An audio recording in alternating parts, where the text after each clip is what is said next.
They say there's no such place as paradise. Even if you search to the ends of the earth, there's nothing there. No matter how far you walk, it's always the same road. It just goes on and on. But in spite of that, why am I so driven to find it?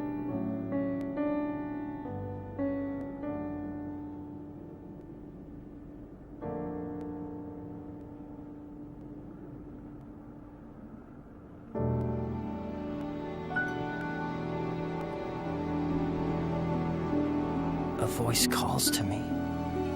It says, "Search for paradise." In the early 2000s, anime was still a fairly novel medium to general Western audiences. Anime had had a presence in North America since the 1960s, one of the earliest and most recognizable series being Osamu Tezuka's Mighty Atom, or Astro Boy, in 1963, broadcast in the US on NBC. In the 80s, VHS opened up a new market, and thus new avenues for exposure. And by the 1990s, anime was beginning to become more mainstream. Most films and series had only enjoyed cult followings in North America at this point in time, but with early morning syndication for some more successful series in other international markets, more and more titles began to capture attention from American audiences. In 1998, Cartoon Network's Toonami block, dedicated to airing action animation like Thundercats and The Real Adventures of Johnny Quest, started broadcasting Dragon Ball Z and Sailor Moon, which proved to be highly successful. In 1999, Toonami introduced a late-night block called The Midnight Run, a 5-hour programming block that aired even more anime, including Mobile Suit Gundam Wing, Robotech, The Big O, and Outlaw Star. More anime blocks would follow, and it was at this time that a juggernaut hit: Pokémon. Pokémon was the equivalent of a multimedia asteroid hitting the United States pop cultural bubble. It dominated through games, trading cards, and of course, its own anime series. The first film's premiere in the US in 1999 was an instant success, and it remained the only anime film to top the US box office for 20 years. This success opened the floodgates for even more anime to pour into American markets, and exposure to Japanese animation only exponentially broadened. A significant contributor to this was the late-night Cartoon Network programming block, Adult Swim. Beginning its life in 2001, the first anime the program aired was Cowboy Bebop. The show followed a crew of bounty hunters through a noir space western in the year 2071, and explored themes of loneliness, existentialism, and identity. Set to a jazzy score and the sharp writing of screenwriter Keiko Nobumoto, the series was an instant classic, and still incites conversation today regarding its ambiguous ending. But Cowboy Bebop wasn't the only jazz-backed, apocalyptic, existential story with a cryptic finale that Nobumoto penned. The sole series in which she is credited as not just a writer, but creator, Wolf's Rain remains a particularly unique anime among its contemporaries, and especially among anime today.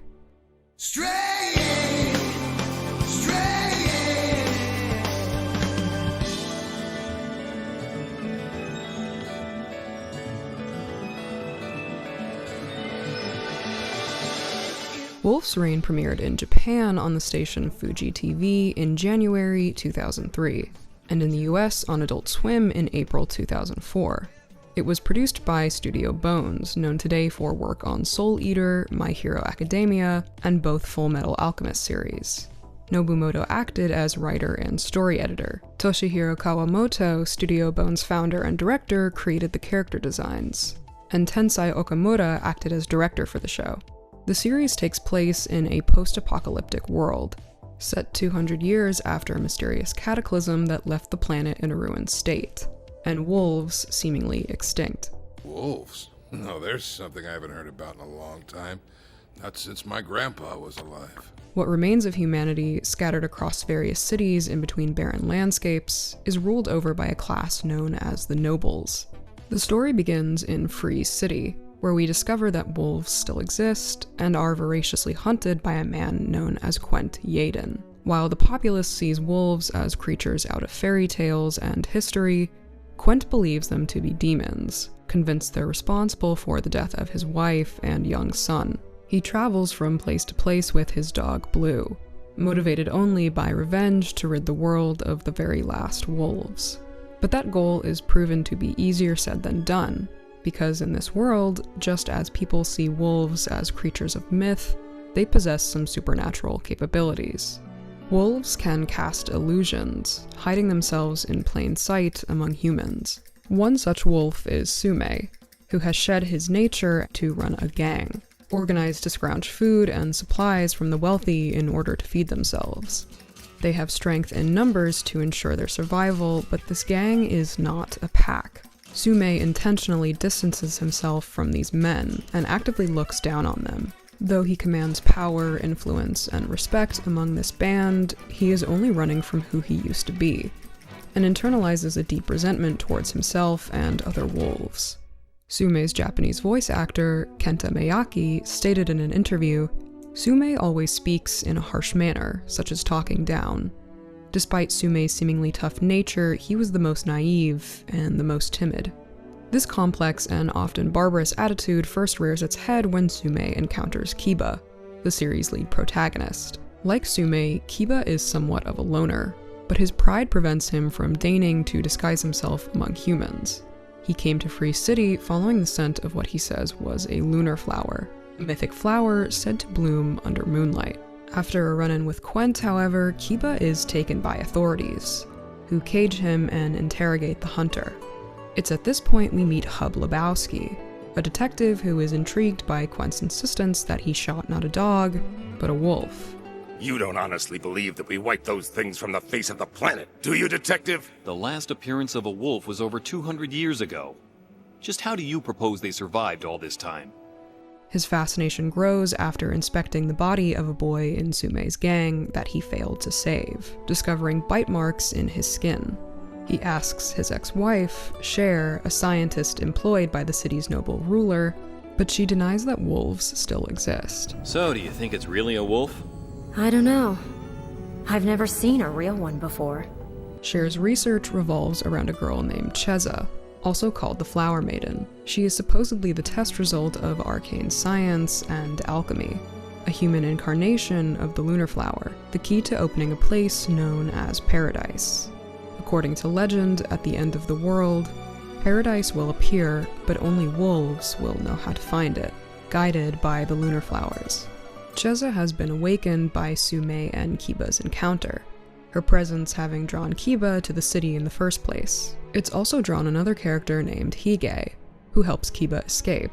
He is much more laid back compared to the other wolves, as well as the most versed in human society. Why do you hide yourself? So I don't end up where you are.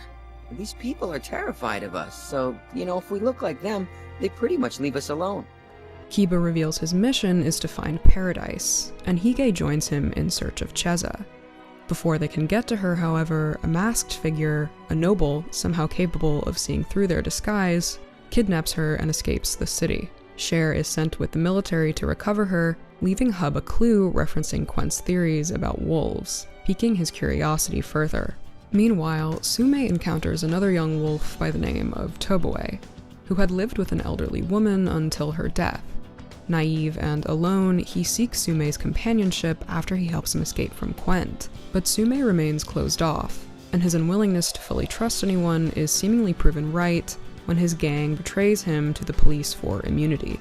The four of them encounter each other, pursued by the authorities, Hub and Quent included. No longer anything left for them in the city, they escape and venture out into the wasteland, following the scent of Cheza and the lunar flowers. Quent follows the wolves, Hub follows Cher, and thus begins the start of a long journey to Paradise. According to Bandai Entertainment, Wolf's Rain's North American licensor and distributor, the series managed to sell well in both mass and independent markets, as well as those online. But next to some of its contemporaries, it doesn't hold quite the same gravitas in popular consciousness, especially compared to Nobumoto's previous work, Cowboy Bebop. Very little is known about the series' overall production. The show had a handful of other writers, some recurring, some not, who aided Nobumoto in writing several episodes. Nobumoto herself penning just over half the total 30. She and Okamura, the director, seem to have had a lack of solid communication in terms of certain narrative ideas and details, though.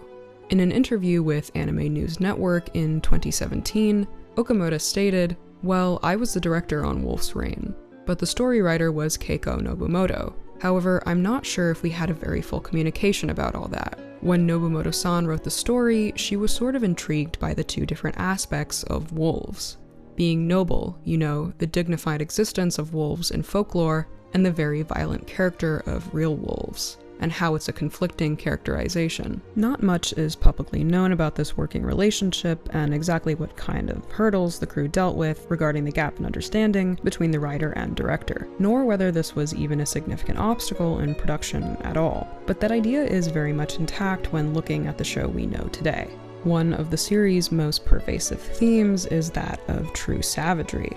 Whether wolves, creatures who live by the laws of nature, an often violent yet neutral entity, are more civil than man, who, despite possessing civility and supposed intellectual superiority, propagate violence and cruelty to the extent that they cause their own downfall. And though the wolf characters are indeed capable of appearing as humans, the series is intentional in not simply portraying them as shapeshifters. Is leaving this stupid planet the only way to stay alive? If only we could fly away, maybe find another world somewhere. Why? Huh? Why do humans always look to the sky? Why do you all try so hard to fly when you don't have any wings? We use what we've been given. We'll run, on our own legs for as long as it takes.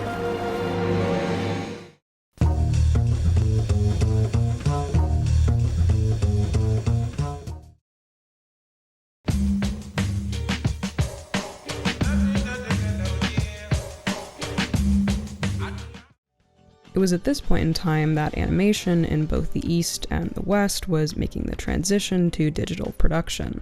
Traditional cell animation was largely being left behind in favor of more modern techniques that offered faster production times and greater efficiency. But Wolf's Rain was actually animated and colored on cells. The music production was also particularly unique.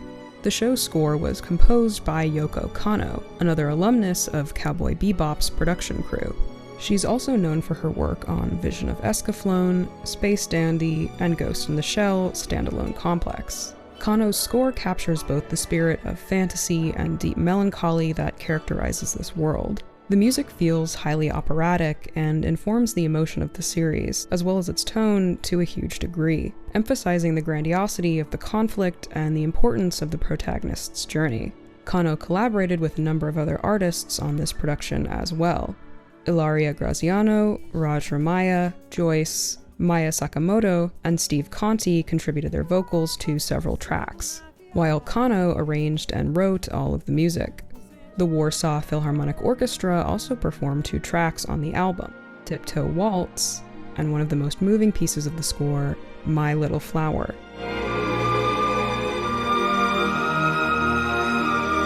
Overall, the full score ended up being recorded in Japan, the US, Poland, Brazil, and Italy, featuring a huge variety of sound and unique genres.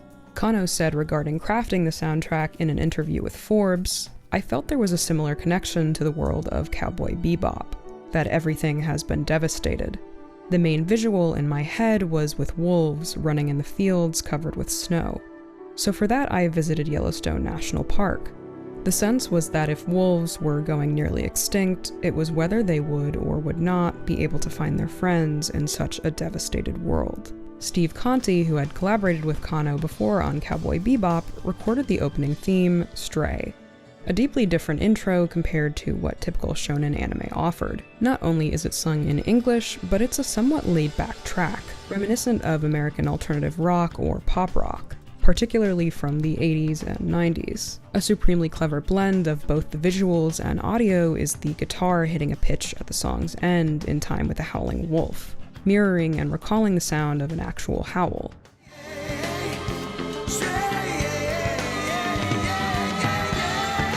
Just as the music informs a great deal of the emotional context, so do the visuals. Not only does the hand-drawn animation provide admirable attention to detail, but so much of the story is simply conveyed visually. These environments and aesthetics communicate to such a far degree before the characters ever start to directly tell you anything. There is an overwhelming emptiness and solitude to so many shots. You know that this is a world on the brink of desolation before the show ever explicitly says it. There is a lot the series does not share with the audience, and that is a fairly common criticism. There are a few details that are never fully explained. Some pieces of context that might have better informed certain scenes and character motivations. The pacing also moves slower than many viewers cared for. The show takes its time to explore specific places and moments along the way, status quo changes occurring more so at the micro than the macro, typically with the characters' relationships growing in strength. But this does help emphasize the importance of their connection and growing willingness to depend on each other in this harsh world, even if the characters themselves aren't particularly deep. It's how the show echoes and embodies classic mythology, and even explores its themes, that truly pushes it into a realm of uniqueness. This is a story of hope in a dying world. Even when faced with the end, there is reason to keep going. There is a deep romanticism to the journey for paradise, the disillusion with the world as it is, the longing for what a better one could be, and the struggle to overcome selfishness, greed, and violence, just to hope to make it there. It's been proposed that the setting's ecological devastation is emblematic of or inspired by the concept of fimbulvinter, translating to awful or mighty winter. The word originates from Old Norse, and was historically mentioned in the Poetic Edda, a collection of Old Nordic poems dating back to approximately the 10th century. Fimbulvinter is the beginning of Ragnarok, a harsh freeze that precedes the world's end, and this idea of the end is intertwined with the theme of rebirth as well. The death of the planet is also a new beginning, and this concept ties into Wolf's Rain's distinct ending. One by one, the characters fall on the way to paradise, including the antagonist, Darsha, reduced to only his eye, until Kiba and Cheza are left. Though both of them are dying, Cheza reassures him that they'll meet again. It's at this point that Cheza assumes her true form and dissolves into seeds, symbolic of new life and new beginnings. Kiba staggers on until the snow melts and allows the flowers to bloom. Paradise has been opened. We see Darsha's eye taint one of the flowers, and Kiba drowns in the water, succumbing to his injuries. Everything goes dark, until we open on the first shot of the intro, and we appear to be in a different, yet vaguely familiar world.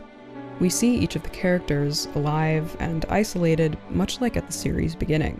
Kiba wanders through the street alone, slowly picking up his pace, until, passing by a lone lunar flower, he begins to run. Perhaps the pull of paradise once more making itself known, and a new journey beginning in a new life, just as it had before. This is commonly interpreted as the world and characters being reincarnated, likely not for the first time. Paradise was opened, pure, but it didn't stay that way. Darsha's eye is representative of the introduction of evil. Thus, when the characters are reborn, it's into a similarly impure world that acted as a setting for the rest of the series, as if everything is doomed to repeat itself. It leaves the audience on a bittersweet note, that this journey may have already happened and ended in failure countless times, yet our protagonists will continually have hope to carry on, that their bond with one another is what allows them to get closer and closer each time. The ambiguous nature of the ending allows audiences to draw their own conclusions, and retain a more complex emotional resonance for the show as a whole. Wolf's Rain was the last series Nobumoto would ever fully helm. It is her only work in which she is credited as the creator and the writer. Interviews with her were sparse, and on December 1st, 2021, she tragically passed from esophageal cancer. She was only 57. Though we have no official word from her regarding her creative process or her reaction to the series' reception, Nobumoto left behind a deeply compelling and deeply unique piece of animation. It almost feels like a dream, vaguely surreal and a touch misanthropic. It's both an apocalyptic sci-fi as well as a fairy tale, sitting in this odd middle space where it's not quite one or the other. It's a series that is deeply hard to describe, the easiest thing to settle on being perhaps its melancholic tone, quiet atmosphere, and somber story. It's probably more apt to describe the series by how it feels rather than by the beats of the narrative. But despite its muted and moody visuals, its commentary on the impartial violence of nature and the cruelty of humanity, Wolf's Rain is, at its core, an optimistic narrative. The moments of positivity, the times when our heroes succeed, are scarce. There is so much overwhelming dread and decay that when we get to see these moments, they stay with us, urging us forward on this never-ending journey with the characters. We come to yearn for paradise just as much as they do. This is a story without a happy ending, but it's arguably not a wholly sad one either. Wolf's Rain is an imperfect series, but it's also a one-of-a-kind experience in which every viewer will take away something different from it. But what we can all learn is that, even if we don't know the way, even if the road is long, paradise is something we can find, if we only have the strength to keep searching. They say there's no such place as paradise. The thing about fairy tales is, there's always some truth in them. Even if you search to the ends of the earth, there's nothing there. But in spite of that, why am I so driven to find it?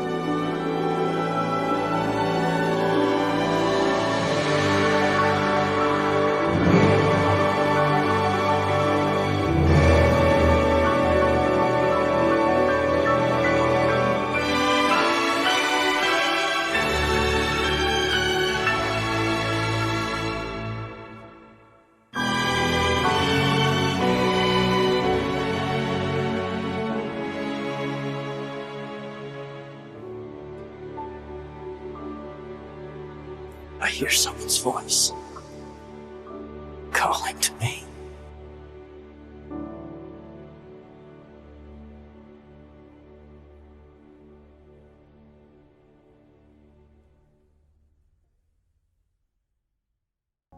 Thank you so much for watching. If you enjoyed this video, liking and subscribing would mean a lot to this tiny channel. Unfortunately, though, this video was claimed by YouTube's copyright system, and I'm unable to monetize it. But there are now channel memberships available if you'd like to support me, not only to see more videos like this one, but exclusive and early content too, as well as your name in the credits. Any small amount helps, but so does simply watching the videos. Thank you as always.